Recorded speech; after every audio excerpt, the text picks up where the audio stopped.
Hi hello नमस्कार मंडळी, कशी हा सर्व चांगली सांगितलं. तर आमच्याकडे इतकं पाऊस सुरू आहे ना, तर खूपच 2-3 दिवस झाले, म्हणजे खूप पाऊस सुरू आहे. मग दाखवते मी आता बाहेर बघू शकता पाऊस सुरू आहे.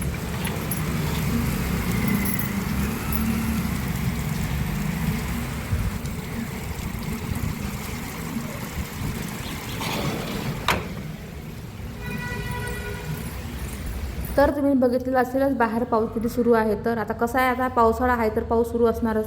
आणि आता आहे ना, त्या पावसाळ्यामध्ये ना कामं करायची आहेत, पण कामं करणं काही सुचत नाही, कारण ऊनच नाही पडायला लागलेलं आहे. ऊन पण खूप महत्त्वाचं असते ना. तर आमच्या इथे तर ऊनच लागत नाही बिलकुल. आम्हाला ऊन खायसाठी बाहेर जावं लागतं. तर चला ठीक आहे. आता आता मला करायचे ते चटणीतलं वांगं. तर ते कसं करते ते बघू शकता. काहीच नाही, तेलामध्ये जिरं टाकलं, जिरं चांगलं मस्त तळतळ होऊ दिलेलं आहे. मसाला काढला आपला साधा सिंपल, आपण जो मसाला काढतो चटणीचा, तो मसाला काढला साधा सिंपल. तेलात टाकलेला आहे, तो मस्त तेलामध्ये परतून घेतलेला आहे. आणि वांगे पहिलेच कट करून ठेवले आहेत, धुवून काढून ठेवले आहेत. आणि ते वांग्यामध्ये मसाला न भरता ते वांगे अशी टाकून द्यायची आपल्याला. एकदम सिंपल भाजी आहे ही, म्हणजे चटणीतलं वांगं. याच्यामध्ये हळद टाकली, याच्यामध्ये धने पावडर टाकलेली आहे, थोडी मिरची पावडर पण टाकते. आणि मस्त हे परतून घेते. आणि त्यानंतर जे वांगे आहेत ना आपले, ते याच्यामध्ये तळून द्यायचे. आणि बस थोडंसं गरम पाणी टाकलं का नाही, चांगलं शिजू द्यायची वांगे. आणि इतकी सुंदर भाजी होती नाही, खूपच मस्त. म्हणजे सिंपल भाजी, याच्यामध्ये काही चटणीतलं वांगं म्हणतात याला. तर माझं असंच आहे. चटणीतलं वांगं जर मला खायचं झालं नाही, तर मी अशी चटणीतलं वांगं करते खायला.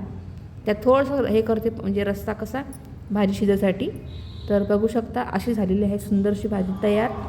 तर चला आता करून बघा, खूप छान लागते. मला करायचा ठेचा. तर ठेचा आमच्या घरी सगळ्यांनाच आवडतो. तर मिरच्या घेतल्या, मस्त भाजून घेतल्या. माझं कसं आहे माहिती आहे, ठेचा करते की नाही मी पहिले तेल टाकते तव्यावरती, कारण तेल टाकलं का नाही तर मिरचीचा खूप मोठा वास सुटतो, म्हणजे कसा ठसका लागते घरात. पहिले बिना तेलाचं पहिले मिरच्या भाजून घ्यायच्या तव्यावरती.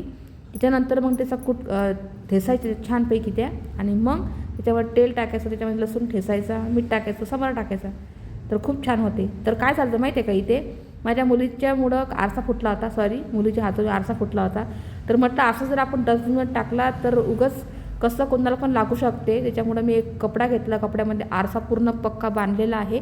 आणि एका पन्नीत टाकलेला आहे, तो आरसा डस्टबिन टाकून देते. जेणेकरून जिथं ते लोक आहेत ना कचरा टाकतात ना, त्या ठिकाणी कोणी जर त्याला हाताळलं तर कोणाच्या हाताला लागणार नाही. त्याच्यामुळं तर प्लीज कोणाच्या घरी जर आरसा फुटला तर प्लीज असं बांधून ठेवत जा आणि मग फेकून देत जा. चला व्हिडिओचा एंड कर.